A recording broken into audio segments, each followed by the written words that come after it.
Right now on Morning News Now, summer stunner. Powerful storms in the Midwest bringing catastrophic flooding and widespread damage. Parts of Indiana getting a foot of rain in less than 48 hours. Thousands now without power and others needing to be rescued from flooded streets and out of their homes. Millions of people today now facing the threat of even more flooding. The latest on your forecast ahead with meteorologist Angie Lastman in just a moment. Moving on, White House Press Secretary Karoline Leavitt is stepping down from her role at the end of the month after being the youngest person to ever hold the job. We'll tell you what she's doing next. That latest White House shakeup coming as the administration is outfitting ICE agents with so-called ZAP gloves. We'll explain why it's sparking outrage. New data just out highlighting the long road to care for millions of pregnant women. A closer look at the challenges and what's causing them later this hour. And sticker shock, the Los Angeles Lakers are being sold for a record-setting, eye-popping amount. Details ahead on this latest Hollywood blockbuster. Who will take over the Showtime Lakers? And the big question, why now?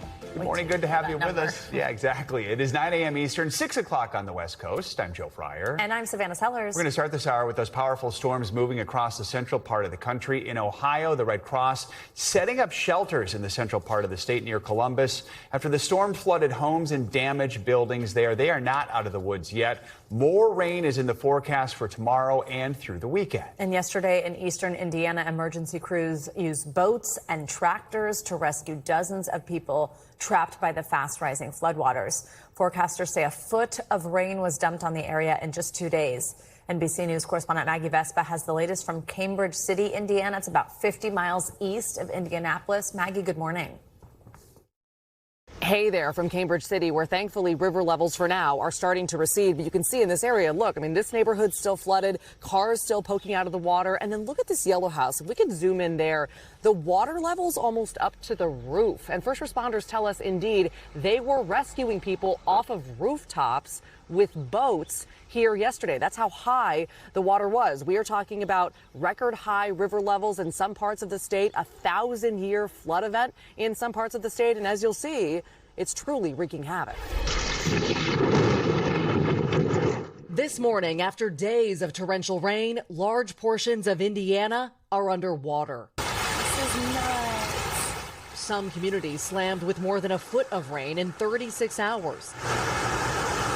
We've got a major disaster going on. The rushing water creating sinkholes and swallowing highways. The flooding in Hagerstown leaving multiple people trapped in this store surrounded. They had to be rescued with a front loader.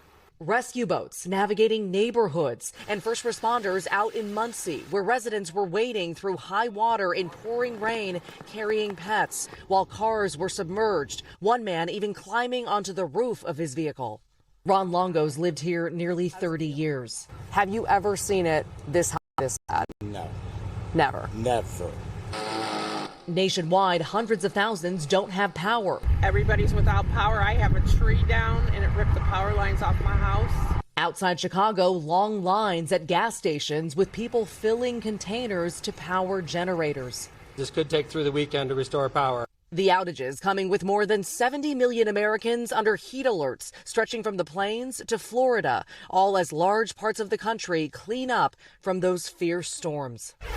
Yeah, it's just all been insane to watch. So once again, here in Cambridge City, good news for now. The water is starting to recede. In some other parts of the state, it may not recede until the afternoon. And here's the thing, we could see more rain today and possibly even into the weekend.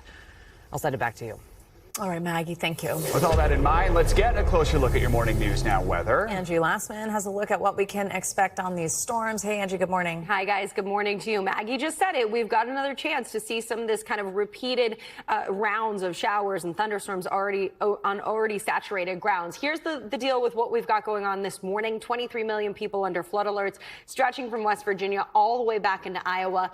The good news is that in places like Indiana, where we were hard hit yesterday, for the time time being, it is dry there. We're going to get a little bit of time where it's quiet before we start to ramp things up again into the afternoon hours. And we've still got, you see the alert, the flood condition potential as we get into the second half of the day. So far this morning, though, the most active weather is across parts of Iowa. We've got this severe thunderstorm watch until 11 a.m. Central. Iowa City, Des Moines, quite active as this line of thunderstorms with a whole lot of heavy rain as well as lightning works its way to the east. We're going to look at some concerns for some kind of active weather here east of that location as the rest of the morning goes on. But all of this is connected to a couple of things. We've got this heat dome that's leaving us sweltering across parts of the south for days and days, but that also means that it's some of that fuel for some of these showers and really thunderstorms to go up over the ridge and create some lift and leave us with this kind of repeated pattern that we've seen across parts of the plains and the Midwest. This is why we're seeing all of this happening day after day in some of the same areas. And we've also got that heat kind of staying across parts of the southeast. Today, though, we're going to be most concerned for the flooding across some of those same hard-hit areas across Indiana. Indianapolis to Cincinnati included in that moderate risk, but a much more expansive flood threat from the plains across to the Midwest. And we've got the chance to see some of those stronger storms. Already an active morning with those thunderstorm watches in effect, but we've got more where that came from here as we get through the evening hours. It's mainly going to be the wind gust that we're concerned about, but the hail, isolated tornado, not out of the question. There's that high pressure that's parked over the southeast. It leaves us with the 90s to triple digits over the next couple of days, and that is not changing. Meanwhile, one other thing to talk about, the tropics. It's been pretty quiet, but we do have potential tropical cyclone 1C in the Pacific. And guys, this is going to be something that Hawaii has to look for as we get into the weekend specifically. We are expecting this to be our next tropical storm. Lala is what it will be named, and we could see up to 20 inches of rain across parts of Hawaii as we get through the weekend. So just another thing to keep an eye on weather-wise. No kidding. Angie Lassman, thank you so much. Of course. Well, an investigation is underway in Texas to find the cause of a military helicopter crash that left 2 U.S. Army soldiers dead.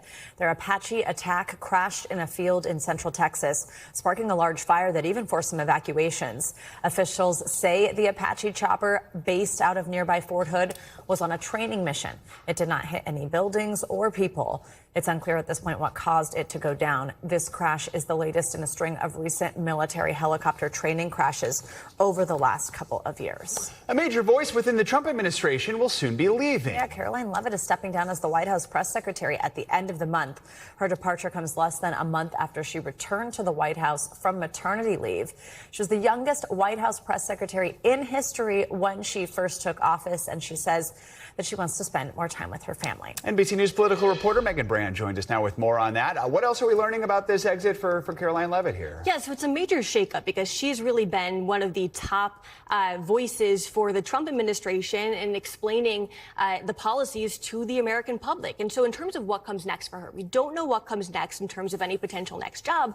But she says in that post that where she had talked about her departure that she wants to spend more time with her family. She recently had her second kid a couple of months ago. And she wrote in that post that since returning to the White House after the birth of her second kid, she felt like she couldn't be the best mom that her kids deserve. She wrote that while devoting she couldn't be the best mom her kids deserved while devoting the constant time, energy, and attention required of the White House press secretary. Now, President Trump also had a post to Truth Social where he praised Leavitt, and he also basically said that she was still going to have his ear, but this time as an outside advisor. In that post, he also said that she would be an influential voice within the Republican Party. Notably, though, guys, we don't know yet who is going to replace her, and so that's something we're going to keep a close eye on. Let's talk about some news here that we got about the upcoming midterm election. So this is the Trump administration offering to help states in some way guard or secure their elections, even though we know the federal team that did that was essentially stripped under this administration. What are they offering? How would that work? Yeah, so the Trump administration is now offering to help some of these states with election security measures. But for some of these state election officials, while they're grateful for this support that the Trump administration is now reaching out about in a phone call earlier this week, they're also basically saying that they wish that some of this stuff had come sooner. So our colleagues Jane Tim and Kevin Collier had talked with some of these secretaries of state, some Democrats. So, for example, the Arizona Secretary of State had called the offer the definition of a day late and a dollar short. And the Minnesota Secretary of State, who who is also a Democrat, had said that it's almost certainly too little too late. And this comes, guys, as we are just a couple of months before the November election. So that is really right around the corner here. Yeah, no kidding. And speaking of that, let's talk about Wisconsin. Like so many states that have had primaries, you're having to see sort of the more progressive and more moderate wings of the Democratic Party look to come together. What's happening in Wisconsin after what was really a razor-thin primary race for governor? Yeah, a razor-thin primary race and an upset where David Crowley, the moderate, had won the election. And so now both he and Francesca Hong, who's the Democratic socialist who had been pulling ahead of this, are now trying to come together and have this show of unity. And so you can see on the screen there that they actually were both at this unity meal alongside some other Democrats. And Francesca Hong had also said in a post to X that she fully supports Crowley and that she looks forward to working with him to defeat Representative Tom Tiffany, who is going to be Crowley's opponent this fall. And then meanwhile, Crowley is also praising Francesca Hong for her work. Take a listen to what he had to say. And I also want to say thank you to, particularly Francesca Hong, the work that she put in, the leadership that she brought to the table. And the fact is that this is about making sure that everybody's voice is heard. And so I'm looking forward to kicking off this unity tour, making sure that we're bringing every single voice to the state. Looking ahead, guys, now David Crowley is on a 5-day unity tour across the state alongside some other Democratic candidates. All right, Megan, thank you so much. Thank you. Well, a new enforcement tool by ICE is causing controversy and sparking outrage this morning. The agency is purchasing thousands of what are called ZAP gloves. They deliver an electric shock to people who are not complying with officers. NBC News senior Homeland Security correspondent Julia Ainsley has a closer look. No, I'm a combat vet. Facing criticism over use of force in some arrests, ICE says it has a new tool for officers dealing with non-compliant suspects, spending $20 million to purchase thousands of devices known as the glove, which shock people who do not comply with officers. These demonstration videos released by the manufacturer. A senior DHS official tells NBC News officers will be able to turn on the gloves, also known as ZAP gloves, at the touch of a button, emitting a shock they say won't leave a mark or hurt the person after they are released, saying it allows officers to avoid using firearms and is better than pepper spray, which can impact bystanders. In a statement to NBC News, DHS says every decision is made with careful consideration and appropriately reviewed to ensure any technology ICE utilizes is consistent with all applicable law enforcement policies and standards. ZAP gloves are currently used by corrections officers in several county jails. And it comes as President Trump praises ICE for a surge of deportations. We have the strongest border in the history of our country. We will always stand with ICE and Border Patrol and law enforcement. But tonight, immigrant rights advocates are worried. This is an agency that uses force first and then lies about it and avoids accountability later. And in another major shift, a senior DHS official tells us all ICE officers now have body cameras. The call for cameras coming after 2 deadly shootings in July. Every officer is expected to be trained and wearing them by the end of the month. All right, Julia, thank you.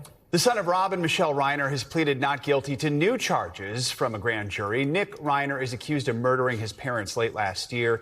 NBC News national correspondent Morgan Chesky has the latest. Morgan, good morning. Yeah, here in Los Angeles, this was a grand jury indictment following months of evidence being reviewed behind closed doors. And by securing these charges, prosecutors have now bypassed the need for another hearing, moving this case one step closer to trial. This morning, murder suspect Nick Reiner behind bars with no option for bail, facing new charges in the murders of his mother and father, Michelle and Rob Reiner. The unsealed indictment charging the 32-year-old with 2 counts of first-degree murder with the addition of a special circumstance, alleging Nick Reiner used a knife and intentionally killed his parents by means of lying in wait. In a statement, the LA County District Attorney called it a profound betrayal by someone who was loved and trusted by the very people he's accused of killing. Reiner had talked about his son's struggles over the years. Your main job is to keep your child safe. The beloved director and his wife Michelle were found deceased inside their Brentwood home on December 14th. Authorities say they had been stabbed to death. Just hours prior, Authorities say Nick joined his parents at a holiday party hosted by Conan O'Brien, where two people familiar with the situation told NBC News Nick became disruptive. Police arresting Reiner one day after the bodies of his parents were discovered in their bedroom. Now prosecutors moving forward toward a trial and bypassing a public preliminary hearing. Generally speaking, if prosecutors have a choice between a preliminary hearing and a grand jury proceeding, they're going to choose the grand jury. Nearly 8 months after the shocking crime, Rob and Michelle's other children, Jake and Romy Reiner, honoring their parents at Dodger Stadium with a ceremonial first pitch.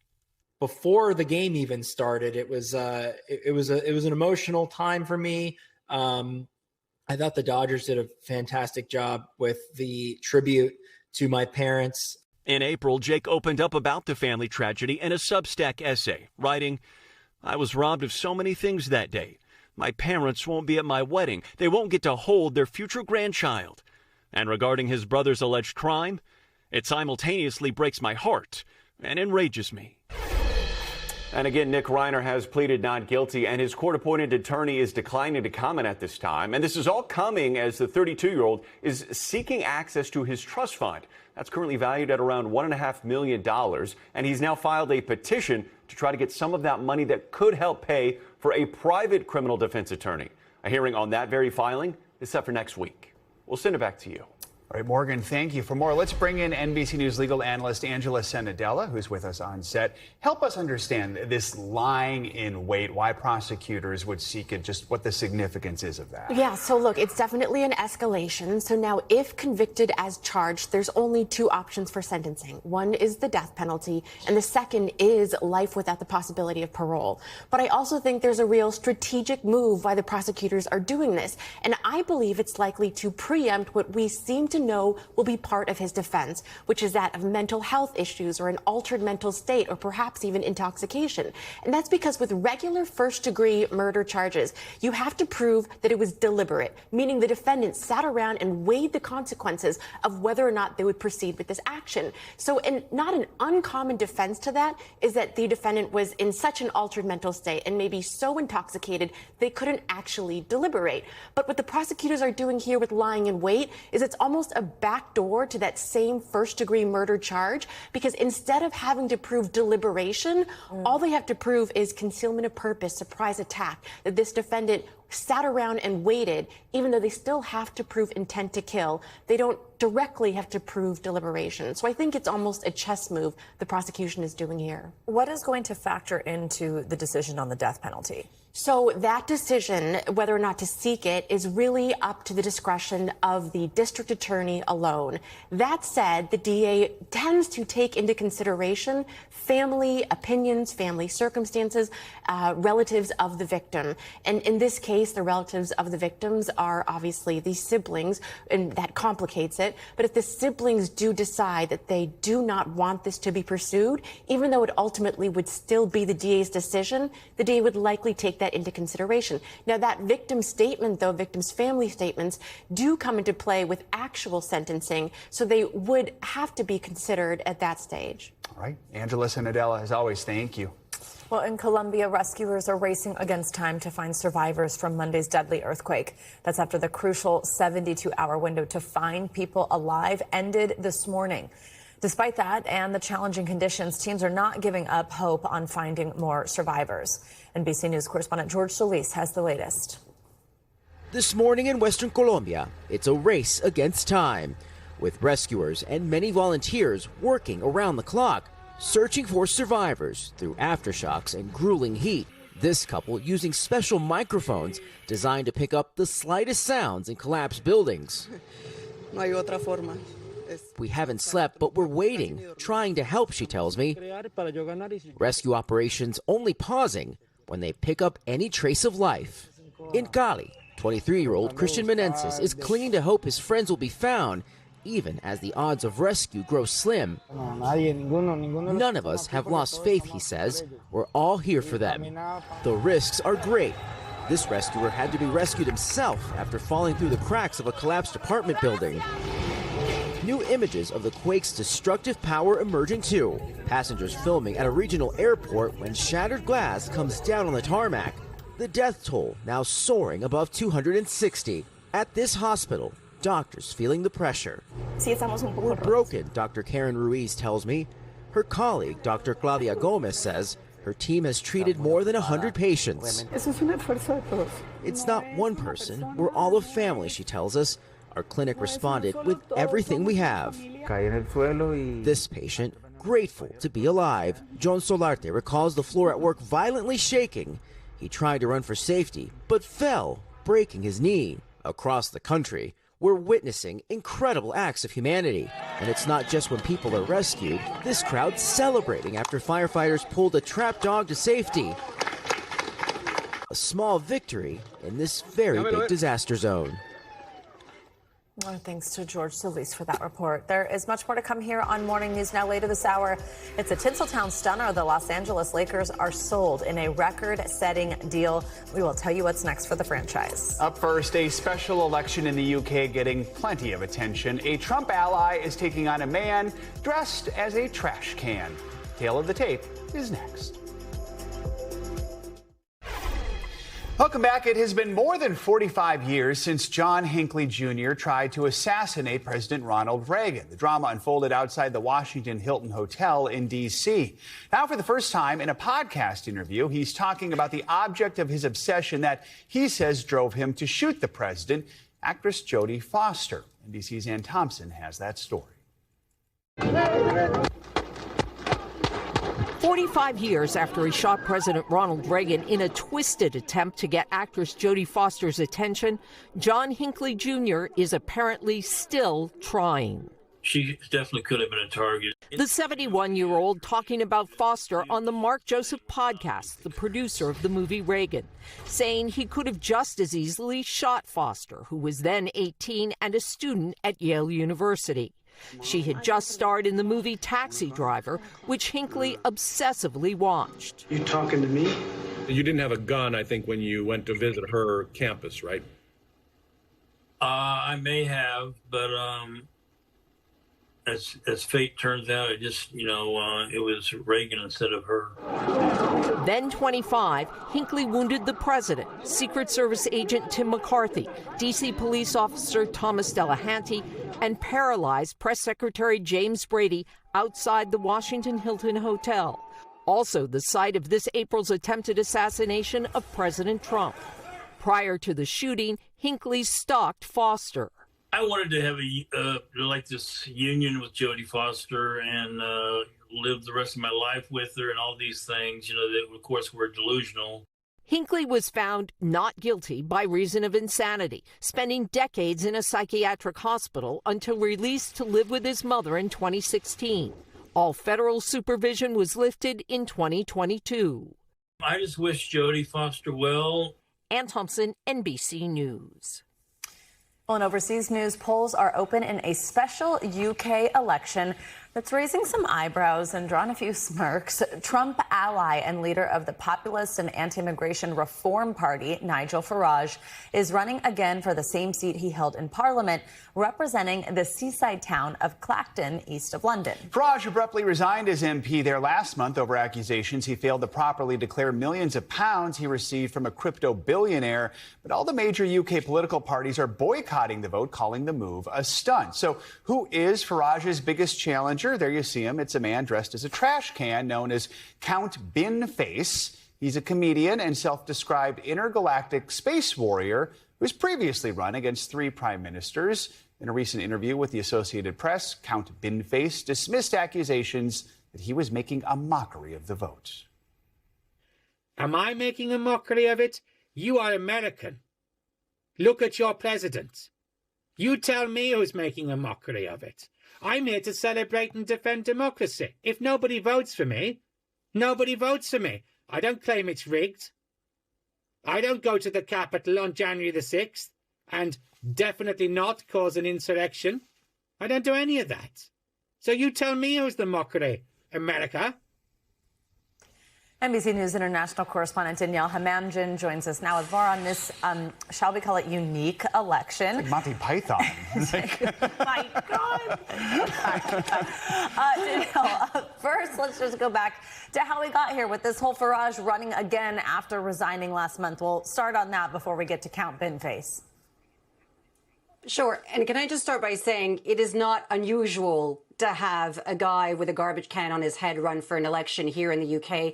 In fact, it is very much a tradition, healthy, some would say, celebrated to have a character like this, very eccentric.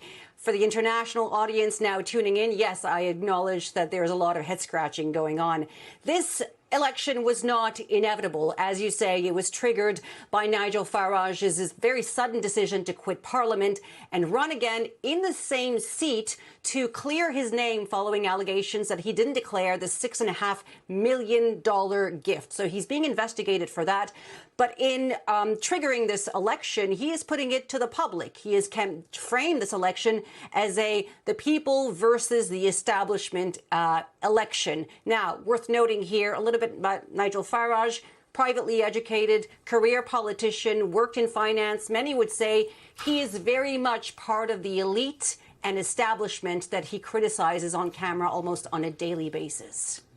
What more can you tell us about Mr. Binface? I don't know what you call him on second reference. What else should we know about him? Just the count. The count. Well, before I get to the count, as you say, there are no mainstream parties, no Labour, no Conservative candidates. They said this was very much a distraction, a political stunt, a circus, they said. So we've got a number of independent candidates running. In fact, this is the longest ballot paper in British history. 3 foot long, 34 candidates, among them Nick the Incredible Flying Brick and Baron von Thunderclap. I just wanted to say that on air. There we go, I said it. Who is Count Binface? Well, behind that garbage can is a middle-aged comedian named John Harvey, author, TV writer. And if you listen to him in podcast interviews, as I have, you will quickly notice he's very clever. He studied classics at Oxford University, which means a deep dive into the ancient civilizations of Rome and Greece. And he has, over the years, pledged a number of things on this spectrum, from capping croissant prices to improving Wi-Fi on UK trains, forcing people using speakerphones on public transport to join the military. He would have my vote there. He's also said that water company bosses should swim in polluted rivers. He said that oil and gas companies should pay for solar panels for everyone. That he took from a 10-year-old boy named Jack who suggested that. He's adopted as a pledge. Now, the list goes on, but point being here that he has used satire to mock the mainstream politics and, frankly, mainstream media. I'm just imagining if you have us on mute and you look over and you see this words, the special UK election and these pictures and you're like, what is happening? Danielle, I mean, so what's really going to happen here? Does Count Binface have a realistic chance against Farage, or is this a layup for Farage? Interestingly enough, Count Binface has not directly attacked Nigel Farage, though he has said he would spend more time in Clacton than Washington. That was a dig at Nigel Farage, who, of course, as you said earlier, is a Trump ally. But we have heard him say that, yes, numerically, he is expecting Nigel Farage to win again this seat in Clacton, but morally is a different story. What he is saying and what he is arguing is that the best outcome for Nigel Farage, the best thing he can say coming out of this, is that he beat a guy with a garbage can on his head. The poll's close tonight at 10 o'clock. We're expecting the results overnight tomorrow morning, you guys. Well, that was certainly something we haven't seen here. Yes. Danielle, thank you. You learn something new every day. Thanks so much. Coming up, a growing gap putting women at risk. Yeah, a new report is highlighting potentially dangerous disparities in access to maternity care. When we come back, our friend Dr. Lucky Seacon joins us to talk more about the problem and the renewed push to provide more support. This is Morning News Now. We are back with new data highlighting a growing healthcare crisis for new moms and pregnant women across the U.S. The annual March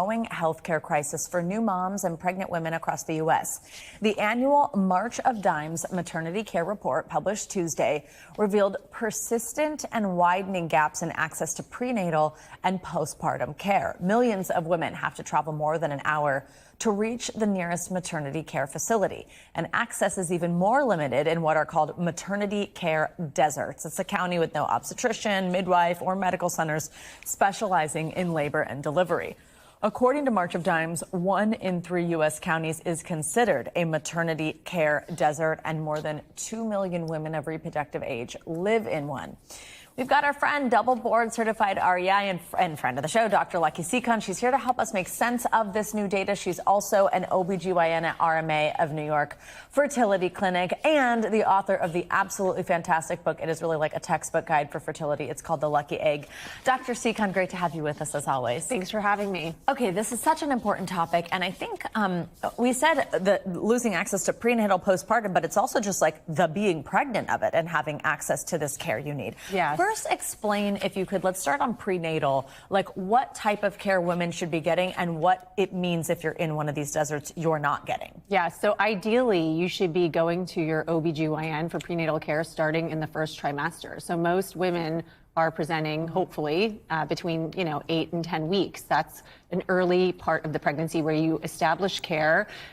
They identify if there are any chronic medical conditions that need to be better controlled, switching you off of medications that aren't pregnancy safe, and even genetic testing. So, it really needs to be established early and be done often. There's up to 12 visits that are required for a regular low-risk pregnancy, and that's not even accounting for if things occur during the pregnancy, especially in the 3rd trimester, you might be going in weekly. And postpartum, by the way, is also an important piece of care, right? Absolutely. And now we just have a dearth of these maternity care centers. We have obstetricians moving away because they don't have job security. And this means people are driving long distances, often over an hour. And when you think about all of the emergencies that can happen during pregnancy, that it can be very dangerous, right? Like sometimes women have to go unexpectedly into the hospital to be checked because they're bleeding or they have high blood pressure. Right. And this is often going undiagnosed or it's being treated too late. Tell us more about the risks of not getting that care. What happens if you are pregnant and instead of 12 appointments, you're only going to a couple because you're driving hours to your doctor? Well, you're having delayed recognition of problems. And when it comes to pregnancy, you always want to get ahead of things. We're seeing more people have their babies outside of the hospital, higher rates of NICU admission for the babies, and greater maternal morbidity. I want to read this number here because it is kind of staggering. At least 96 labor and delivery units have closed across 35 states between January 2024 and May of this year. So just over the past couple of years. What is driving these closures? Why is it that these centers aren't staying open? It's very expensive to have an L&D unit. You require obstetricians, nurses, midwives, anesthesiologists, an operating room, emergency services 24/7, no matter how many people are actually coming in for delivery. And hospitals are incurring financial losses. There's lower Medicaid reimbursement. And there's also a shortage of OBGYNs because there's less job security. They're moving to other parts of the country. And so it's the perfect storm. Explain how specialized this type of care is. How, maybe you have doctors in your town or closer than a few hours away, but why this is something so specific? I mean, it requires so much oversight. It's like primary care, emergency care, all rolled into one.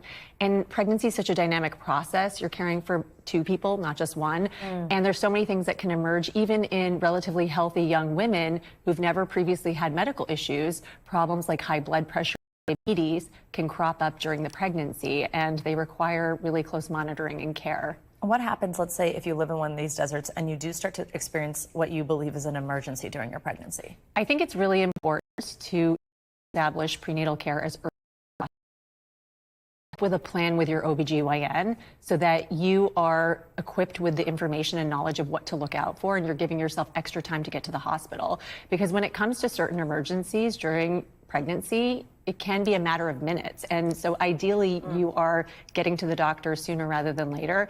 And I think temporizing measures are things like telemedicine, mobile clinics, and being a good self-advocate. What can be done to expand access to care in these underserved communities? It's really a major public health issue, and it needs to be addressed. And we need better state and federal legislation to protect and expand access to maternity care.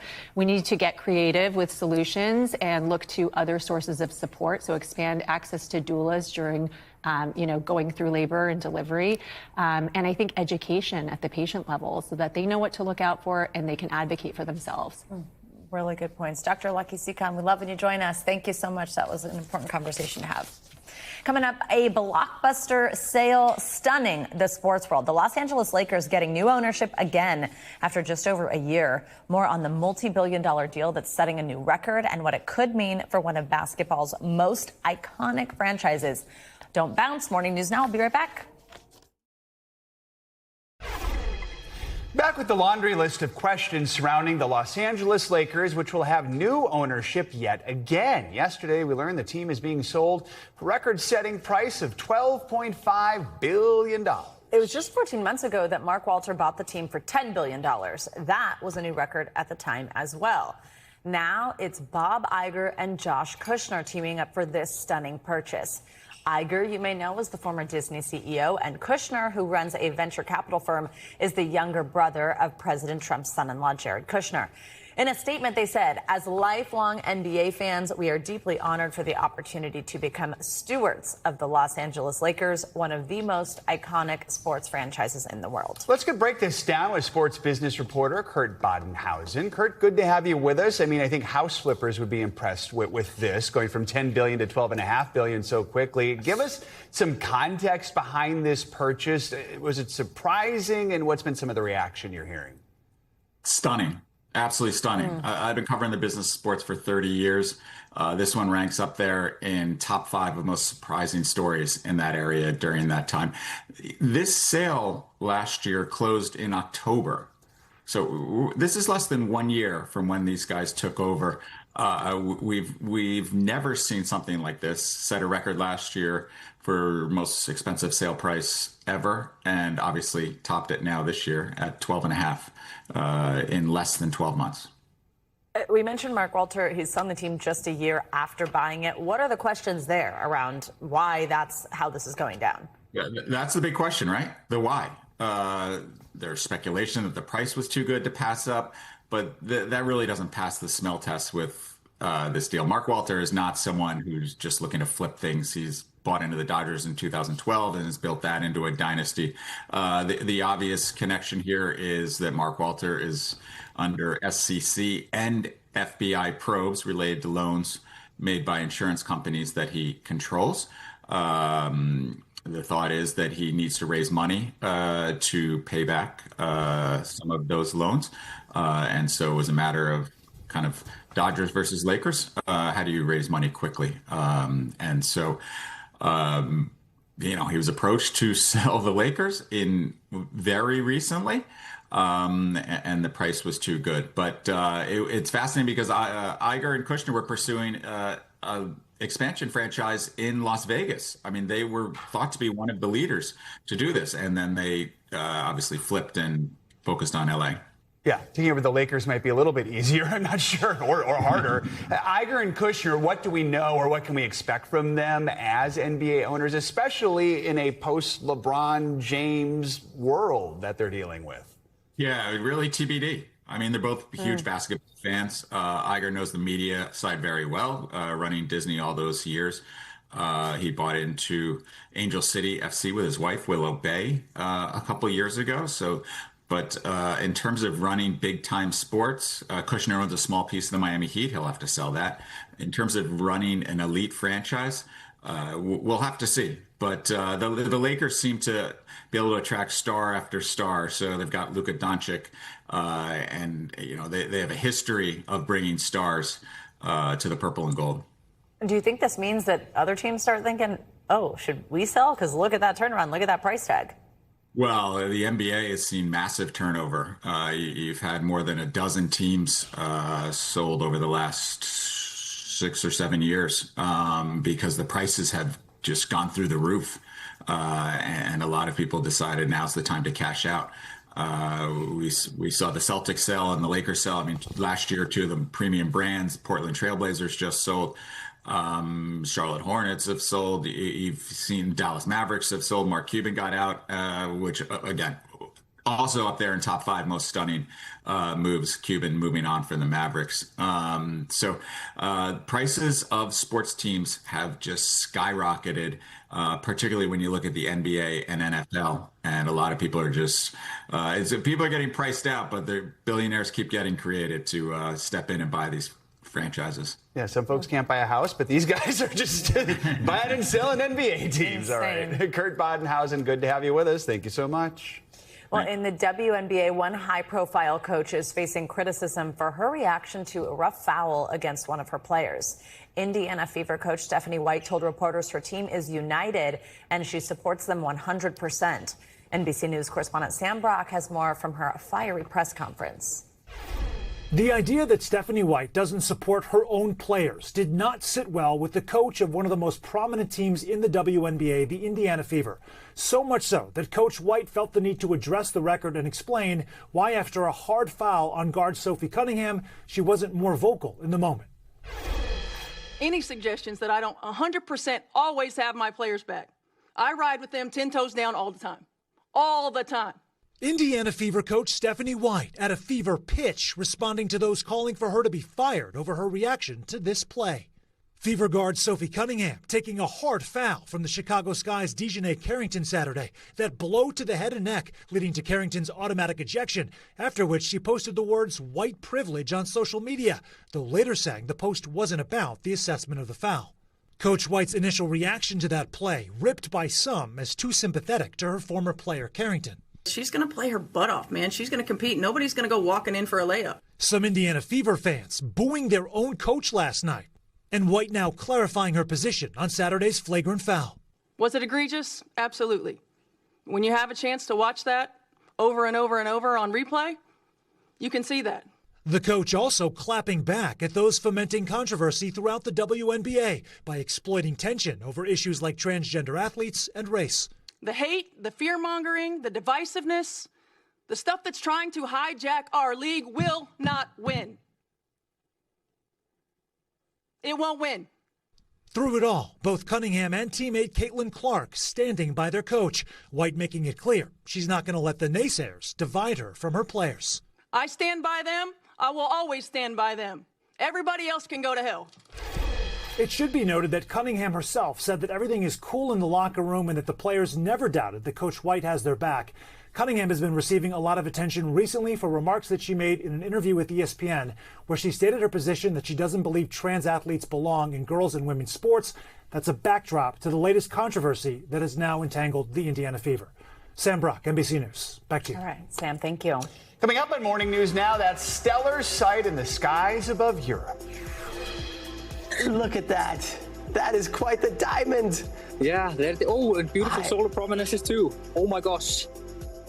That's right, millions of people, including our Gotti Schwartz, captivated by a rare total solar eclipse. We will show you the view from the path of totality. Don't space out. We'll be right back.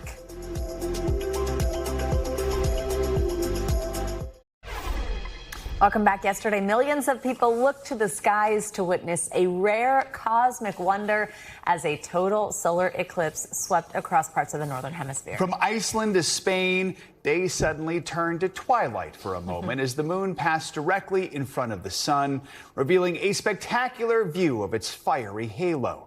Stay tuned now. Anchor Gotti Schwartz takes us inside the awe-inspiring moment.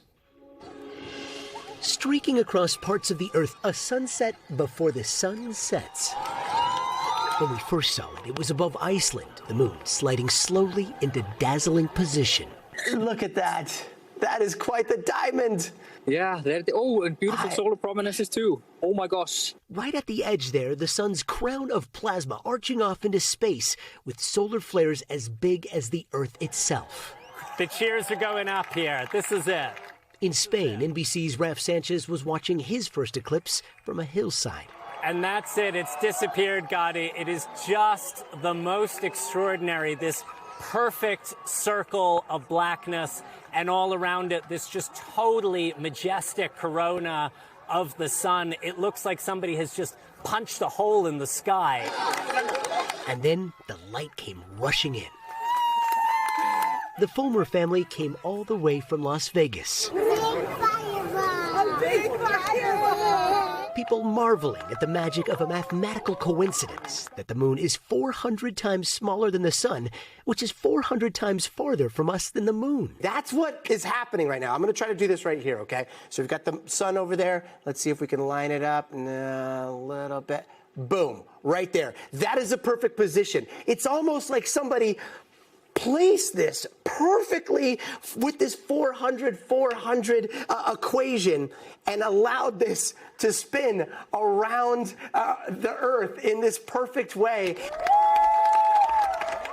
A twilight reminder of our cosmic dance and the brilliance of our sun. Gotti Schwartz, NBC News. No one loves the eclipse more than Gotti Schwartz. Thanks for that, Gotti. Joining us now, though, maybe right there with him, is space scientist and astronomer Dr. Emily Rice. She traveled to Iceland to witness the eclipse firsthand. Dr. Rice, it's great to have you with us again. So yesterday we talked to you from your eclipse cruise, which is just about the most epic thing ever. Tell us what happened for you. We know it's a little cloudy in parts of Iceland. How was it? It was very cloudy in the part of Iceland where we were, unfortunately. So what I learned during this eclipse is that you can't control the weather, and you've still got to enjoy yourself. I had a lot of friends who were on boats that went up north into Greenland. Beautiful, beautiful pictures. We had a beautiful day in the Western Fjords the day before, and then this cloud system just came in, and we were completely clouded out. That chocolate bar is the best view of the eclipse that I saw. But it was still so fun. Was there anything that sort of surprised you most about the experience? Yeah, so I'm on the Norwegian Star, and this is kind of not an eclipse cruise. Like, I was surprised that about at least half of the passengers were like, what's happening now? Like, they did not book this because of the eclipse. They booked it for a birthday or a retirement or some other kind of celebration, and then they were like, okay. And everybody, whether or not you knew that this was happening, like, the word got around. I gave a couple of presentations that people came to, and despite it was miserable weather. It was freezing cold, it was wet, it was rainy, it was foggy. Everybody was up on deck. We had the helipad full, we had the pool deck full, and everybody was cheering. We had a proposal. It was still an absolutely amazing time to enjoy with 2,000 of my new closest friends. We said this yesterday, and we'll say it again. A missed opportunity for eclipse-themed cocktails. Right, exactly. Who knew the people on the Yeah. ship didn't even know it was happening? They're like, amazing. What's going on up there? Like, why are y'all wearing those eclipse What time is it? Doctor, tell us what scientists were able to observe that they normally can't during this. What did we actually learn from this? Yeah, that prominence that was visible. Oh my goodness. So we don't know. We're monitoring the sun all the time, but we have different views of the sun that we can see from Earth from our spacecraft that are out in orbit around the sun as well. And so we don't actually know what we're going to be able to see until that moment of totality. And that prominence that was visible, stunning. I wish I could have seen it myself. I'm very thrilled with all the pictures that people were able to get, and that's just a super, super cool view. And this, like Gotti talked about, this cosmic coincidence of these sizes, this is really the best way to study the solar corona, because we're getting closer into the surface than we can even do with our instruments. And so having this opportunity to observe it ourselves, to take these observations during totality, it's incomparable. Totality only lasts a couple minutes. Talk about, I guess, why that window is so short and what you experienced in that time. Was there just a noticeable change in the weather and what was happening around you? How did it change the experience? Yeah, so we see these eclipse maps all the time, and we kind of share them in order to do our vacation planning, our cruise planning. But what we don't normally think about is that's also a motion too. Like, it really should be a movie. That path of totality is really the shadow sweeping across the Earth. And the exact speed of that depends on where the moon is in its orbit, where the Earth is in its orbit, because these elliptical orbits mean that the speeds of each of the planets are changing constantly. And so like the exact moment of eclipse, the duration of that totality is going to change every single eclipse. So this was a relatively short one. At maximum, we only had about 2 minutes of totality. My ship was actually off towards the edge of the path. And so we had a very, very short moment of really increased darkness, but it was noticeably still. Even with all the cloud cover, noticeably darker, noticeably cooler. I counted down with everybody, but you wouldn't have missed it even if I wasn't counting down. Wow, that's really something. Dr. Emily Rice, clouds or not, we're so happy for you that you got this trip, and thank you for spending some of it talking to us. You've given us a little Thank sunshine. you. All right, that's going to do it for this hour of Morning News Now. Stay with us, and the news continues right now.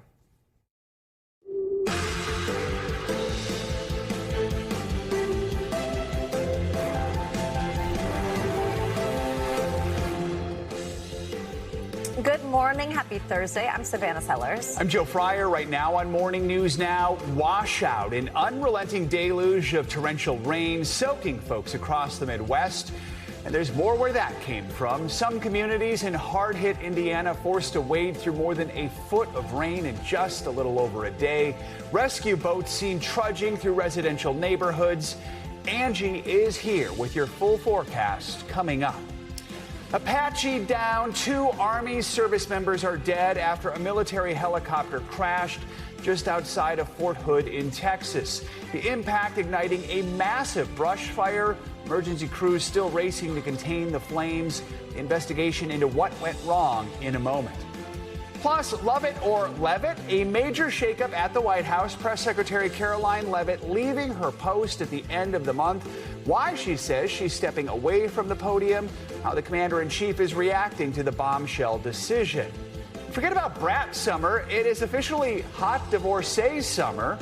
Later in the hour, the buzzing new trend online that's got some celebs speaking out about tapping out of their marriages, all to flip the script.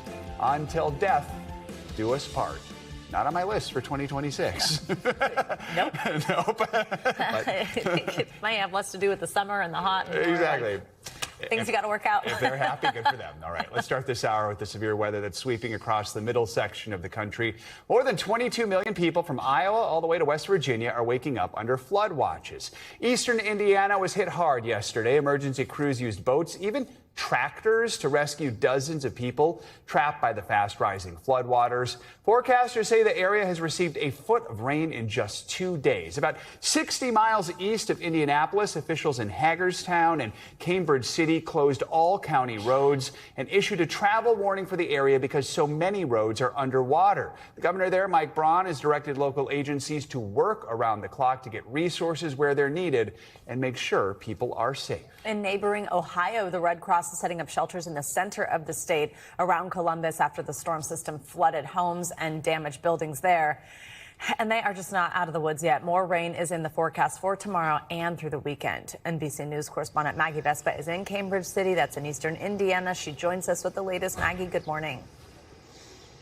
Hey guys, good morning. So you can see here, obviously, huge chunks of this city still flooded. You can see these backyards still flooded. We have this car back behind me sticking up out of the water. But if we could zoom in here on this yellow house, first responders just told us, tells you how high this was. They were rescuing people off of rooftops of these homes along this street yesterday. So that's how much water there was. That's how much it's come down. So obviously good news for now. As you talk about the forecast, obviously it's incredibly ominous, but it's so hard, it's impossible really to overstate how much all of this rain has really wreaked havoc across the region. This morning, after days of torrential rain, large portions of Indiana are underwater. This is nuts. Some communities slammed with more than a foot of rain in 36 hours. We've got a major disaster going on. The rushing water creating sinkholes and swallowing highways. The flooding in Hagerstown leaving multiple people trapped in this store surrounded. They had to be rescued with a front loader. Rescue boats navigating neighborhoods and first responders out in Muncie, where residents were wading through high water in pouring rain, carrying pets, while cars were submerged. One man even climbing onto the roof of his vehicle. Ron Longo's lived here nearly 30 years. Have you ever seen it this high, this bad? No. Never? Never. Nationwide, hundreds of thousands don't have power. Everybody's without power. I have a tree down and it ripped the power lines off my house. Outside Chicago, long lines at gas stations with people filling containers to power generators. This could take through the weekend to restore power. The outages coming with more than 70 million Americans under heat alerts, stretching from the plains to Florida, all as large parts of the country clean up from those fierce storms. Yeah, so once again, you can see these cars just still poking out of the floodwaters here. Listen, guys, we are talking about a 1,000-year flood event in some parts of Indiana, some parts seeing record high river levels. As we point out, this area is starting to recede. But again, we could see more rain today and even through the weekend. So sadly, a lot of these communities may not be out of the woods yet. Joe, Savannah. All right, Maggie, thank you so much. Let's get right to NBC meteorologist Angie Lastman. Yeah, she's keeping a close eye on these dangerous storms for us this morning. Hey, Angie, good morning. Hi, guys. Good morning. Unfortunately, Maggie hit the nail on the head there with saying that we've still got a potential to see some really active weather as the day goes on. And we've got more flooding concerns across parts of Indiana as the day goes on as well. Let's start with where the flood alerts are right now, extending from parts of West Virginia all the way across parts of the Ohio Valley and into Iowa. We've already got some really active thunderstorms ongoing across Iowa and Nebraska this morning. It's a little quieter elsewhere, but that doesn't likely last. We're going to see things kind of ramp up through the afternoon hours and even into this evening, adding additional rainfall and even some strong storms across that same region that was hard hit yesterday. Here's where we're watching right now, though. This thunderstorm watch is in effect now until 11 a.m. It includes parts of eastern Nebraska stretching to Iowa City. Notice we do have tornado warnings right near Des Moines at this hour, and you can see just how active this line of thunderstorms is. Whole lot of lightning, some really heavy rainfall happening across that region. Folks are likely being woken up by those rumbles of thunder this morning. That little batch of moisture kind of works its way to the east through the day today, but we're mainly looking at some kind of scattered showers and thunderstorms across parts of the plains and the Midwest again. Some of those same areas that we're dealing with this as we went through the day yesterday. Here's where we're watching for the stronger storms. So this is the wind gust, the hail, and maybe an isolated tornado. Des Moines into parts of Illinois, Peoria included in that. A much larger risk of kind of general thunderstorms across parts of the plains and in the Ohio Valley. But still, this is where we'll see those most active thunderstorms. When it comes to the flooding, notice where that moderate risk is. So that greater chance of the flash flooding, it's centered right across much of Indiana, southern Indiana, central Indiana, stretching into parts of southern Indiana and into parts of Kentucky, Ohio, a sliver of western Ohio included in that. We are concerned about those really impressive hourly rainfall rates happening on grounds that are already saturated and simply cannot take much more of that moisture. Unfortunately, we're likely going to see that happen through the day today. On top of that, we've got 72 million people under these heat alerts. This is more expansive than it was yesterday. We've added heat alerts as this kind of persistent high pressure just is parked over parts of the southeast. So it's the 90s, it's the triple digits for the feels like temperature, not just today, guys, but even as we get into tomorrow, we're going to be looking at the potential for triple digit temperatures across some of those same regions well into the weekend. All right, Andrew Lastman, thank you for covering a lot for us. Well, an investigation is now underway following a deadly crash involving a military helicopter in Texas. An Apache attack helicopter crashed yesterday just outside of Fort Hood, killing 2 soldiers who were on board. The crash led to a large fire that spread and prompted evacuations in the area. NBC News correspondent Sam Brock is here now with the very latest on this one. Sam, good morning. Guys, good morning. There's still a lot of mystery as to how this tragedy could have happened. Local officials receiving emergency calls around 1:30 in the afternoon yesterday, and they arrived on scene to find a helicopter crash and a wildfire that was burning out of control. Well, the military has not provided any details to this point about the cause of the deadly accident. An investigation is already underway after 2 service members have died. This morning, flames and charred grass are all that remain. Possibly have seen an aircraft fallout crash. Still getting further information on it. Several calls. After a deadly U.S. Army helicopter crash in Salado, Texas. Strike team activation requested by Salado for a helicopter crash. The Apache chopper, based out of nearby Fort Hood, going down suddenly. It crashed into a field. You could tell it was a violent crash. The sheriff's office and military officials confirming the 2 service members on board were killed. Smoke billowing from the site yesterday. The chopper's impact igniting a massive brush fire that's still not fully contained. First responders using their own helicopter to try and douse the flames. Fort Hood officials saying in a statement, "Our thoughts and deepest sympathies are with the families, friends, and fellow troopers of those involved." These aviators are very close. It's a close-knit community. They are brothers and sisters in arms, and they need some time to grieve. The Apache is a two-seat aircraft and attack helicopter that the military describes as the most advanced aerial fighting vehicle in the world. NBC News military analyst and retired Colonel Steve Warren describes that chopper as a tank in the sky that's difficult to fly. Over the years, it's been upgraded heavily. More electronics, more capabilities, more weapon systems. So all of these add-ons, all this extra weight, all of this extra power, it flies differently than it used to.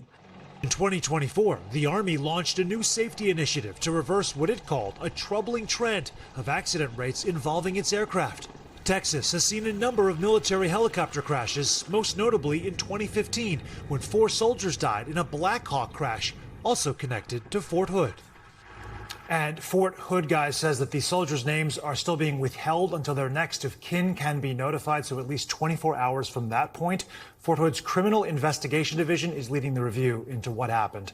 And it should be noted as well, the Apache helicopters are crucial for the military. There's one in every combat division in the Army, so this is a very important tool. No doubt. Thinking of the families there who've lost their loved ones. Sam, thank you. The Trump administration is getting a big personnel shakeup. Karoline Leavitt will be departing as White House press secretary at the end of this month. Leavitt spent more than a year and a half on the job and was the youngest White House press secretary in history.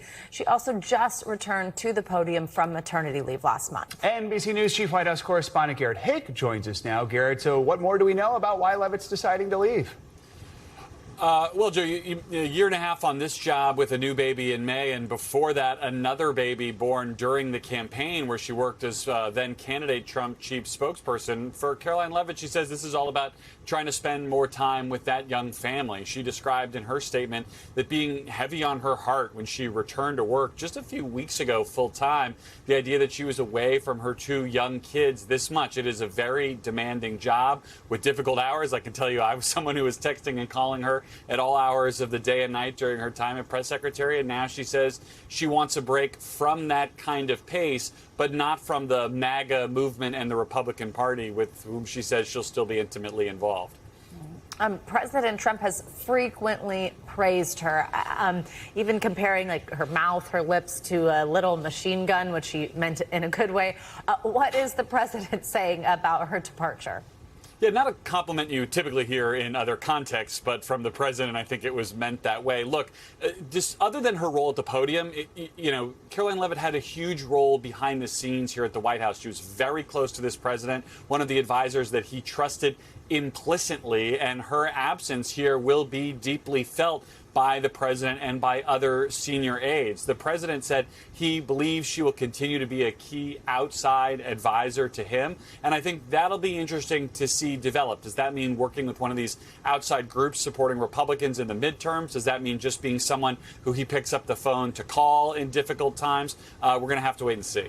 What are some of the names you're watching for as President Trump and his team decide on a replacement? And I guess I sort of flash back to the first term, and I remember when Sean Spicer left. Yeah. As the term went on, the press briefings sort of vanished. Are there any fears of seeing that the second time around, or what's the future looking like here? Yeah, look, I think the first question they have to answer is whether they want another traditional press secretary. Leavitt, since she's been back, has only hosted 2 briefings. The once daily White House briefing had even before that trickled to a weekly affair, if that. Now, there are other things that the White House press secretary does behind the scenes that are equally important, but I think that'll be the first decision. Now, when she was on leave, we saw this rotating cast of cabinet secretaries, even the vice president coming in to brief the press. I could see something like that in the short term. But for President Trump, one of his other sort of signature compliments is to say someone is from central casting. He needs to see somebody who does a good job on television defending him. I would look to the outside ranks, to people he sees on TV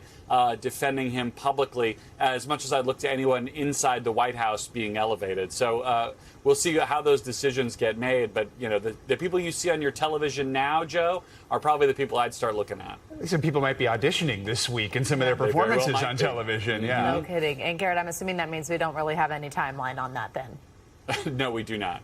All right. Garrett Hake, thank you very much. Staying with President Trump, a media outlet and a nonprofit group are suing the president over his controversial new service called Truth API. It's a subscription service on Truth Social. That's the president's own social media platform that allows individuals or companies to pay up to $100,000 a month for early access to certain posts from the president and other popular accounts. The civil lawsuit was filed in the Southern District of New York yesterday by Intercept Media and the Freedom of the Press Foundation. They've asked the court to block the plan, calling it extraordinary, corrupt, and saying it's unconstitutional. For more on this, we are joined by NBC News legal analyst Angela Sanadella. Angela, good morning. So first, just help us to understand the details of this lawsuit. What's sticking out to you? So what I think is extraordinary is that, as you noted, this alleges unconstitutional behavior. Now, that is normal. You see that across almost every administration, people arguing that a president's behavior is unconstitutional. Okay. But what is really extraordinary is the allegation that is very clearly laid out for profound corruption. Now, look, parts of this is industry standard, right? You do have private companies bundling early access to information and selling it and moving markets. That's something that happens in the financial industry. You also often hear lots of allegations of how all politicians monetize their time in office some way or the other. But what is really extraordinary here is how they are combined. You really never see allegations that a president is bundling his own information, selling it early, and then making money off of it in a company that he owns over 40% of. The key question here, I guess, is can the president legally sell access to government information in this way? Clearly, the lawsuit, in any case before the courts, will try to answer that question. What does the law tell us right now? So, look, if it is the president in the capacity of the president, the answer is very clear. No, a president cannot legally sell access to information that he, as the president, is putting out intentionally. But what he is likely going to argue is that this is not government state action, it is private action. And I think that's where this whole case is going to hinge. I think it's really interesting here how this lawsuit did not actually name Trump Media as a defendant, only names official government actors. And the reason for that is because they are claiming that this is government misconduct, not a business that is doing something shady. So that's where the entire fight is going to lie. Is this the president doing things as the president or just doing things on the side? We haven't heard, by the way, on this yet from the president or the White House, but any inkling to you which way this could go? Look, to me, the lawsuit is pretty convincing, and it's because it alleges a pattern of, again, government misconduct that doesn't separate these as private actors. So first, it's not just the president who's a defendant, it's also some of his aides, including Dan Scavino, and it alleges that, for example, he made over $1 million as a social media consultant of Trump Media. Also named is the press secretary, who also said that this policy is official. Posts that come through Trump Social are official policies of the government. So the fact pattern, as alleged, really clearly lays out a case that this is government action, not private action, which is the reason why I believe this lawsuit would absolutely succeed. This issue, this case, just what does it mean broadly for the media industry? How important is it? So this is enormously consequential for a lot of reasons, right? So if this is considered to be okay by the courts, imagine a future where then is not just the president who is selling access and early information,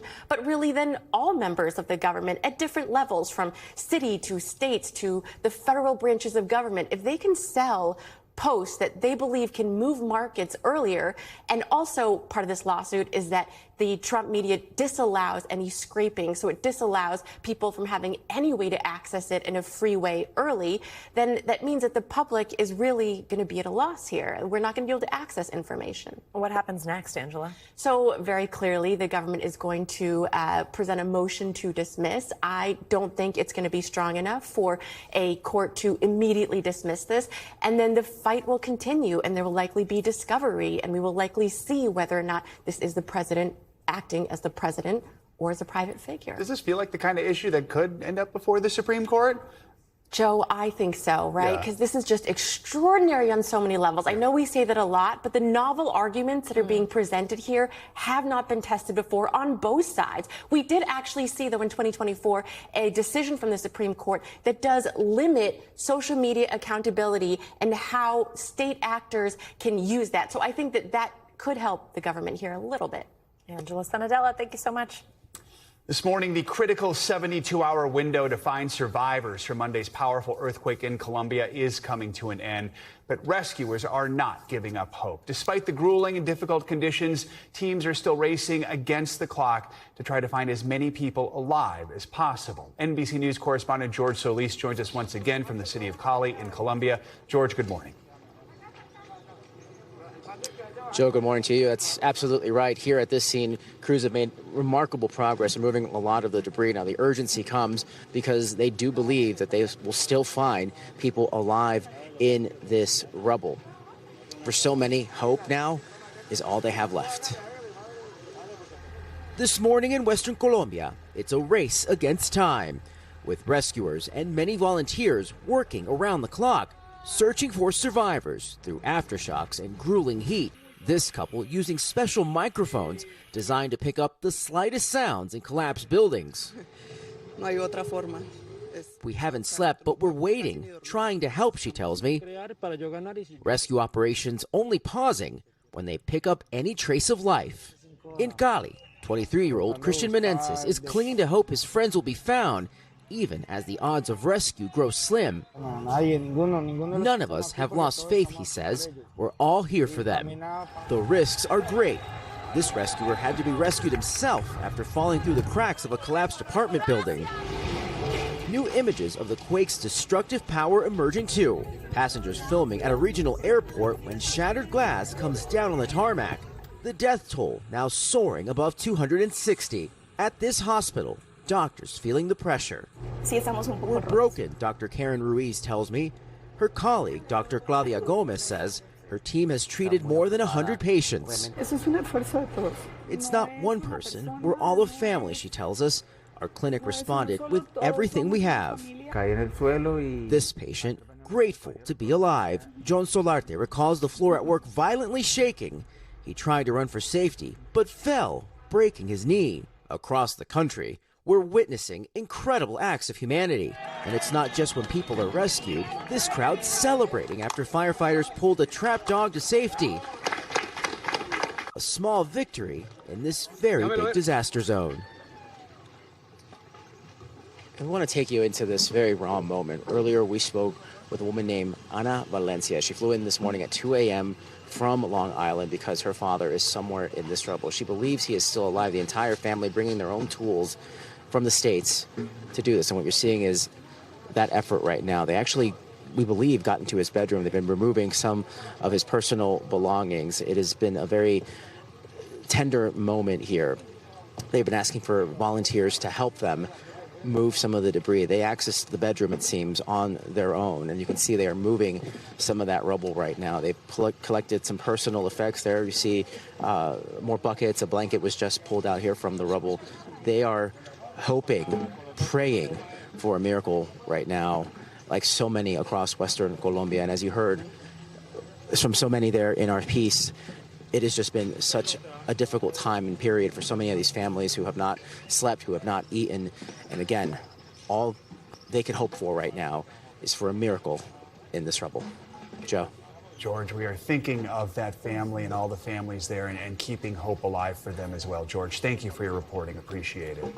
Wow, what a moment to see there. Well, the son of Rob and Michelle Reiner yesterday pleaded not guilty to murdering his parents. The plea from Nick Reiner comes following a new indictment that may now fast-track the case to a jury trial. NBC News national correspondent Morgan Chesky is following the story. He joins us now with the latest. Hi, Morgan. Good morning. Well, yes, Savannah, good morning. And this was a grand jury indictment following months of evidence being reviewed behind closed doors. And by securing these very charges, prosecutors will now bypass the need for yet another hearing, moving this case one step closer to trial. This morning, murder suspect Nick Reiner behind bars with no option for bail, facing new charges in the murders of his mother and father, Michelle and Rob Reiner. The unsealed indictment, charging the 32-year-old with 2 counts of first-degree murder, with the addition of a special circumstance, alleging Nick Reiner used a knife and intentionally killed his parents by means of lying in wait. In a statement, the L.A. County District Attorney called it a profound betrayal by someone who was loved and trusted by the very people he's accused of killing. Reiner had talked about his son's struggles over the years. Your main job is to keep your child safe. The beloved director and his wife, Michelle, were found deceased inside their Brentwood home on December 14th.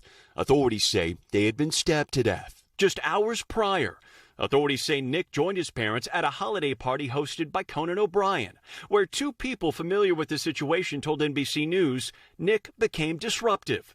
Police arresting Reiner one day after the bodies of his parents were discovered in their bedroom. Now prosecutors moving forward toward a trial and bypassing a public preliminary hearing. Generally speaking, if prosecutors have a choice between a preliminary hearing and a grand jury proceeding, they're going to choose the grand jury. Nearly 8 months after the shocking crime, Rob and Michelle's other children, Jake and Romy Reiner, honoring their parents at Dodger Stadium with a ceremonial first pitch. Before the game even started, it was an emotional time for me. I thought the Dodgers did a fantastic job with the tribute to my parents. In April, Jake opened up about the family tragedy in a Substack essay, writing, "I was robbed of so many things that day. My parents won't be at my wedding. They won't get to hold their future grandchild." And regarding his brother's alleged crime, it simultaneously breaks my heart and enrages me. Morgan, what happens next here? Yeah, Savannah, so Nick Reiner has pleaded not guilty, and his court-appointed attorney is declining to comment. And this is all coming as Reiner is seeking to access his trust fund, valued at around $1.5 million. And he's filed a petition to try and get some of that money that could help pay for a private criminal defense attorney. A hearing on that filing is set for next week. Savannah. All right, Morgan, thank you. We have much more to come on this hour of Morning News Now, including mainland Europe's brush with a celestial spectacle that's been decades in the making. First, though, after the break, the man who attempted to assassinate former President Ronald Reagan now speaking out why he says he has changed more than 45 years after pulling the trigger. That's next.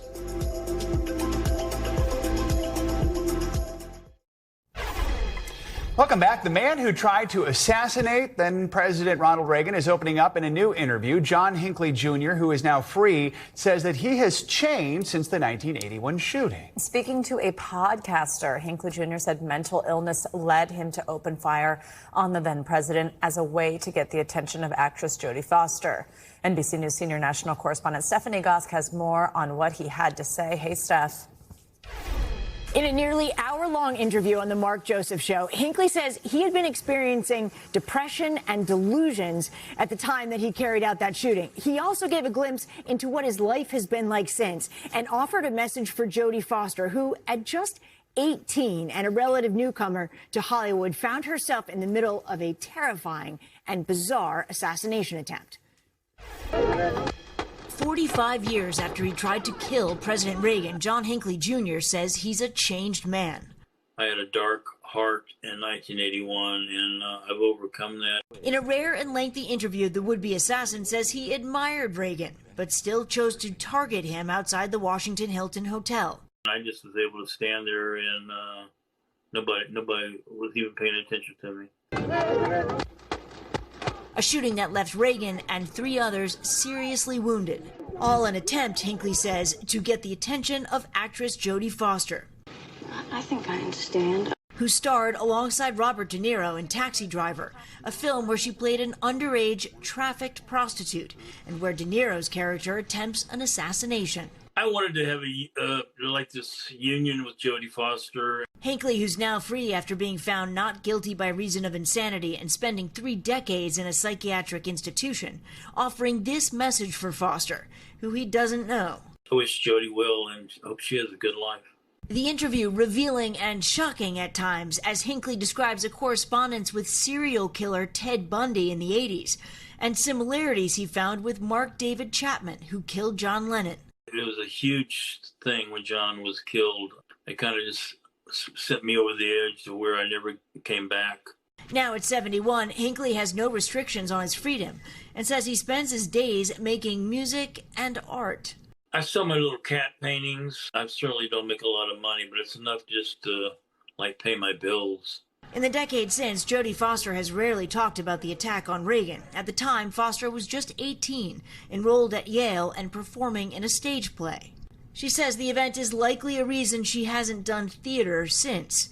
Speaking in 1981, Foster said she received multiple letters from Hinckley, but never saw or met him. I want to get back to a normal life as quickly as possible. I'm an actress, and that's what I love doing.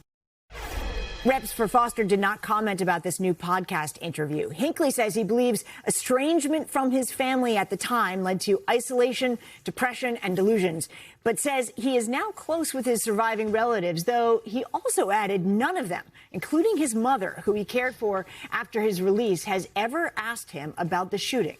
Back to you. All right, Steph, thank you. Well, today in the UK, people are casting their votes in a closely watched election. So listen to this. Nigel Farage, the leader of the Anti-Immigration Reform Party, is running for office again after abruptly resigning last month over accusations he failed to properly declare millions of pounds he received from a billionaire. But with all the major political parties boycotting the vote, Farage's biggest challenger is a man, there he is, dressed as a trash can known as Count Binface. NBC News international correspondent Janice Mackey-Frayer has more on the bizarre race and the man who is hoping to trash talk his way to Parliament. A political showdown in a seaside town is pitting one of Britain's most divisive politicians, Nigel Farage, against, well, a trash can. Yeah, my name's Count Binface, and I've entered the race with Clacton's new MP. Meet Count Binface, a self-proclaimed galactic space warrior and comedian who emerged in body armor as Farage's main rival in a special election that came to epitomize voter discontent here. Thanks, buddy. You want somebody new who will stand up for you. Some of Count Binface's policies are a bit out there, like building at least one affordable house, nationalizing the British singer Adele, and capping the price of croissants. And of course, move the hand dryer in the gents' toilets at the Crown and Treaty pub Uxbridge to a more sensible position. Because as you can imagine, that's a national issue. The vote comes as Nigel Farage finds himself in a political bind, facing an investigation over not declaring a multi-million-dollar gift from a crypto billionaire before he was elected to Parliament in 2024. Farage denied doing anything wrong and resigned, saying voters should determine if he keeps his job. I've decided that the people of Clacton should be the judges of my actions. This will be a people versus the establishment by-election. But mainstream party candidates boycotted the special election, accusing Farage of playing political games. Nigel Farage is having a hissy fit because the first time he's actually having to deal with some real scrutiny. Enter Count Binface, whose real name is John Harvey. He's no stranger to the sort of trash talk that comes with politics, having run against prime ministers before. Yet this time, Binface has oddly been gaining support as the ultimate protest vote. Who are you voting for? Binface. Binface. Binface. Absolutely. Is that because you want Count Binface to be your elected representative in Parliament? I have looked at his manifesto and there is a lot of rubbish in there, don't get me wrong. Is it basically a vote against Farage? It's a vote against Farage. Still, Farage, an ally of President Trump, appears unlikely to be thrown out by a garbage can. Farage's strong positions on immigration and Brexit building momentum for his populist right-of-centre Reform Party. Who am I voting for? Nigel Farage, of course. He's the best, simply the best.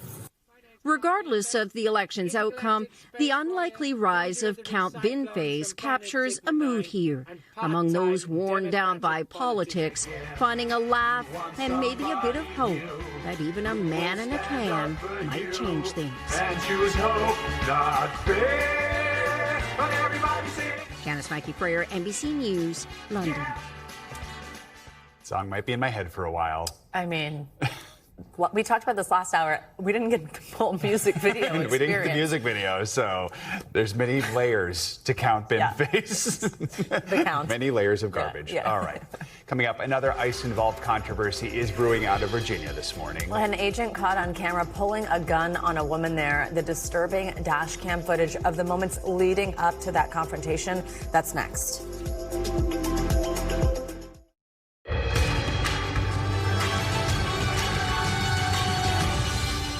We are back now with a closer look at what's making news in the world of politics this morning, starting with a string of incumbents losing primaries. NBC News political reporter Megan Brand joins us once again here in New York. Megan, good morning. Hey guys, good morning. Let's start off in Connecticut. That is where Congressman John Larson was the latest incumbent to lose his primary. The 78-year-old was defeated by 47-year-old Luke Bronin, the former mayor of Hartford. Larson became the 10th incumbent to lose their seat this cycle. Now, that is a higher number than usual. And actually, if you take out the national redistricting years, it's actually the highest number of incumbents to lose their seats since 1970. Let's turn next to Wisconsin. That's where David Crowley won the Democratic primary for governor, beating out Democratic Socialist Francesca Hong. Now, Crowley had a pretty unusual path towards securing the nomination. He actually previously dropped out of the race, but things turned around for him when a moderate frontrunner became embroiled in a financial scandal. That is when outgoing Governor Tony Evers reached out to Crowley to test the waters on whether he might consider jumping back into the race with the governor's endorsement. Crowley ultimately did jump back into the race and then, as we saw, made his comeback. Finally, let's go to the Justice Department, which unveiled charges yesterday against nearly a dozen people for allegedly taking part in a marriage scheme. Attorney General Todd Blanche said that the scheme involved more than 1,000 sham marriages between U.S. citizens and Chinese nationals. He said that people involved in the scheme would charge Chinese citizens who were trying to get green cards in order to arrange marriages with a U.S. citizen. And then once the green cards were secured, the DOJ says that facilitators helped the participants file for divorce. That's a look at what's making news in politics this morning, guys. Oh, quite a scandal there. And so good to have you here with us again. Good to be with you. A new ICE controversy is brewing this morning. An ICE agent is shown on video pulling a gun on a Northern Virginia woman who was driving her car in Falls Church earlier this week. The agents accused her of trying to run them over. Now that woman is sharing dash cam video of the incident that led to the confrontation. Drew Wilder from our NBC Washington station has the details. Yeah, you recorded us. You almost ran us over. I didn't almost ran us over. Stop playing. Stop playing. You are full of right? With a gun drawn, an ICE agent and a Northern Virginia woman argue through her driver's side window Monday afternoon in a Falls Church parking lot. I will arrest you. Keep it up. I'm a legal citizen. I don't care. Oh my goodness. With her car boxed in by ICE vehicles, other agents approach her I car. want to try to run us over. Run you over when? I got recording. I got dash cam. She's sharing that dash cam video with News 4. The video starts about 35 seconds before the initial confrontation. The driver is Karoline Molina, a U.S. citizen who says she just witnessed these ICE agents arrest two men on the other side of the parking lot. She says she's angry with ICE, but she wasn't following them. She says she was in the parking lot for work, dropping business cards with immigration lawyers to offer counseling services. She says when she turned around and passed the ICE agents again, she shouted at them from her window. You're a You're The video shows her turning right as one of the agents stops and then returns to his vehicle. Moments later, she turns around, and this time, two SUVs approach, one in front and one from the rear. Are you really? Are you following this? No, I'm not. Are you following this? Molina is sharing her story with News 4. Honestly, I'm scared. I feel more fear now because this situation, I feel like it was uncalled for. News 4 reached out to ICE for comment, and DHS responded to our request by asking for Molina's video. We directed them to what she's already posted online, and a spokesperson responded telling News 4 in part, quote, an anti-ICE agitator began to drive her car in circles around our ICE officers and then attempted to harm officers by weaponizing her vehicle against them, all in an attempt to help illegal aliens get away. The video Molina shared with News 4 does not corroborate DHS's claim, but News 4 is not able to verify what happened prior to the start of the video, and DHS has not provided News 4 with any other evidence in support of its statement. Still, we asked Molina why she made the comments to the agent in the first place. Regardless, even if I said something, I feel like that is my First Amendment right as an American citizen, and I don't think it calls for this type of excessive force. The video shows the ICE agent who drew his weapon had his gun in his hand as soon as he stepped out of his vehicle. Once I picked up my phone and started recording him, that's when the story switched and he started saying, oh, it seems like she's the one that almost ran you over. She's the one that almost ran us over. The entire interaction depicted in this video, from the time the agent steps out of the car until he gets back into the car to leave, lasts about 50 seconds. That was Drew Wilder reporting. Virginia Congressman Don Byers says that his office has been in contact with Molina. He says he will be demanding answers and consequences. Coming up, the summer of love looks like it's a thing of the past for some celebrities. Yeah, forget brat summer, because one of this season's top trends online has stars untying the knot and then cashing in on their divorces. We'll explain next on Morning News Now.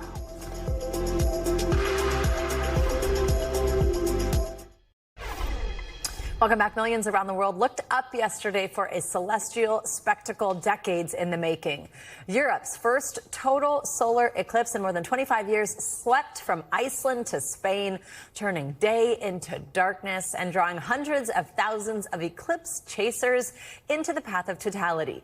NBC News International correspondent Raf Sanchez was in Spain for it all. Lucky guy. Raf, good morning.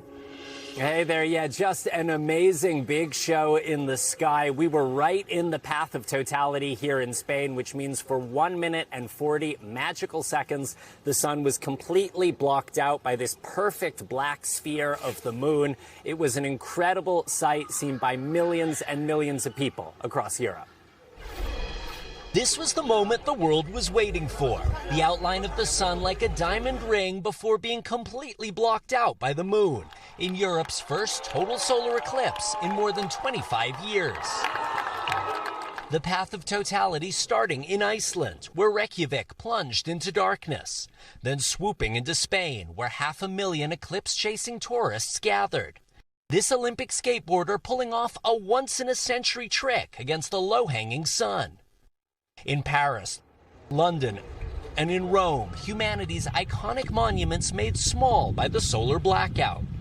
The view even more dazzling from 30,000 feet over the Earth. In the U.S., partially visible on the East Coast, in New York and Maine. And in a remarkable night in the skies worldwide, another phenomenon visible. The Perseids meteor shower. Back in Spain, we watched the eclipse outside the city of Valladolid, where Max Fulmer was celebrating his third birthday. Birthday to you. And then it came. Perfect circle of blackness, and all around it, this just totally majestic corona of the sun. It looks like somebody has just punched a hole in the sky. It's really, really amazing. The light is coming up. You can see it on McKay's face here. Just totally enchanted. It felt a little transformative, to be honest, just because it was just so beautiful. A spectacle in the heavens bringing us together here on Earth. And if you were thinking of traveling for yesterday's total solar eclipse but couldn't make it, you're in luck. There is another one passing through southern Spain and North Africa next year. In Luxor, Egypt, where the pharaohs are buried, the totality is going to last more than 6 minutes. That's 4 times as long as what we had here. Next total solar eclipse in the United States is going to be in 2033, and that one's up in Alaska. I'll send it back to you. All right, Raf, thanks so much. For the first time since their star-studded wedding at Madison Square Garden, one half of TNT is finally speaking out. The groom himself, Travis Kelce, he gave us a little something, opening up a bit about his wedding day to Taylor Swift. NBC News correspondent Kaylee Hartung has all the details. Kaylee, good morning. Hey there. We have yet to see any photos from inside the most talked about love story of this era. But with NFL training camps underway, there is no hiding from the spotlight for Travis Kelce. As soon as reporters got access to him, he dished on a night straight out of his wildest dreams. Brand new, married man, Travis Kelce, opening up for the very first time about his star-studded wedding to Taylor Swift at Madison Square Garden. It was a fun off-season, man. Wedding was the best night of my life. Kelce, who's back for a 14th season with the Kansas City Chiefs, describing a one-of-a-kind party. I appreciate everybody who came out and celebrated and, had fun with us. It was a crazy night. It was full of a lot of celebration. Swift is yet to comment publicly about the big day, but some of her new in-laws, Jason and Kylie Kelce, have shared some tidbits about the lavish event. Taylor and Travis were fantastic in the ceremony, and then after that, it was just a giant party. Think about getting to watch your 4 daughters be flower girls. It's been a little over a month since the streets of Midtown Manhattan shut down for what was dubbed the American Royal Wedding. Fans lining the barricades for hours, analyzing the crates going in and out of the venue, and ogling the A-list arrivals. I gotta show you this, Tom. Look at that sign up there. Once the couple's forever and always was official, some details about the highly private wedding trickling out. Guests confirming that Stevie Nicks and Paul McCartney performed and posting photos of the embroidered wedding favors. Chiefs coach Andy Reid relaying that officiant Adam Sandler's message to the couple was keep kissing. And one guest in a since-deleted social media post saying it felt like an outdoor garden at a lush countryside retreat. The newlyweds have not released any official photos from the wedding just yet, but fans are hoping that this promo teasing a return of Travis and Jason's popular New Heights podcast may mean that their most popular guest. This is my brand new album. Could come back and spill all the details of the enchanted evening herself. As for what the rest of the year looked like for the couple, Travis mentioned in the presser that his total focus is on football now, and it's unclear when exactly New Heights is coming back. As for Taylor, we're always on the lookout for new music. She was spotted this summer at a New York City recording studio. Another big question, where do things stand on her first feature film? She announced a few years ago that she's writing and directing a dramedy, but no updates recently. Back to you. All right, Kaylee, thank you. Well, while Travis Kelce may still be basking in the bliss of his new marriage, more people on social media are celebrating the end of theirs. This is part of a new trend that recently went viral. It's called Hot Divorcee Summer. From clothing lines to divorce rings and parties, some brands are now trying to cash in. NBC News entertainment correspondent Chloe Melas explains. From Drew Barrymore. Divorce took me years to get over. To J-Lo. I had to stop everything, and I took a year off. I canceled tours. Jessica Alba, Kim Kardashian, and more. All opening up about divorce, helping to prompt a shift in culture and a new trend. The hot divorcee summer. Forget Brat's summer. That's so 2024. The wedding bands are coming off, and hot divorcee summer is heating up. I wanted to look like I belong on a yacht. Comedian and writer Taddy McLeod believes she helped spark the trend with this cheeky take of a glamorous divorcee. Are you responsible for the phrase hot divorcee summer? I believe I am, yes. I didn't expect it to go so global. It's inspiring people to go out, get those long dresses, wide-brimmed hats, and oversized sunglasses, and channel their inner Jennifer Coolidge from the White Lotus. I'm in desperate need of a massage. Emily Ratajkowski was definitely one that stuck out to me. She got the divorce ring, and because of her, I also was empowered and influenced to get my own divorce ring. After her divorce, 39-year-old Ivanka de Koning moved back in with her old college roommate, who also was recently single. Rings and diamonds shouldn't be representative of like a love story. It can be more of like you're marrying yourself. She even threw herself a divorce party filled with champagne and caviar, an event that's become more common, according to Evite, who told us, quote, the steady rise in divorce parties shows a massive cultural shift in how we handle major life transitions. de Koning and others are now leaning into hot divorcee summer, shopping at places like New York-based Bootsy, which is also embracing the movement. Felt like it was in our ether and something that we were hearing a lot of. A recent campaign stemmed from chatter they overheard at the store. And girls being like, I want to wear this to my divorce party. Bootsy isn't the only place where hot divorcee summer has moved from social feeds to storefronts. High-profile divorce attorney Laura Wasser joined forces with Reformation to launch the Divorce Collection. River Island released a guide for the trend. Twisted Tea launched a new breakup-themed split pack. And even Netflix now has a hot divorcee summer section with movies and shows that fit the part. Divorce is hard. There is a negative stigma to it. But to see brands and clothing lines kind of like celebrate you, it's like, to me, a sense of empowerment. And to be part of the movement, a divorce actually isn't even required. McLeod herself says she's happily in a relationship. It's a vibe. It's not a legal status. It's very much about capturing an essence that I associate with women who are post-marriage. Meanwhile, for brands, experts say leaning into social media trends like this one can pay off. This is such a fresh, new target market and a topic that was just been bottled up, and somebody put a pin in that balloon and it exploded. According to a 2025 Edelman report, 73% of consumers surveyed said a brand that authentically reflects today's culture would be more successful in earning their trust. Fashion icon Cynthia Rowley says her daughters bought her a divorce ring of her own and says she'll keep single people in mind for future inspiration. I'm proof that there's life on the other side. Honestly, I'm having so much fun. I almost feel guilty how much fun I'm having. The new trend might help some realize happily ever after has less to do with finding Prince Charming and more to do with finding yourself. Chloe Malas, NBC News.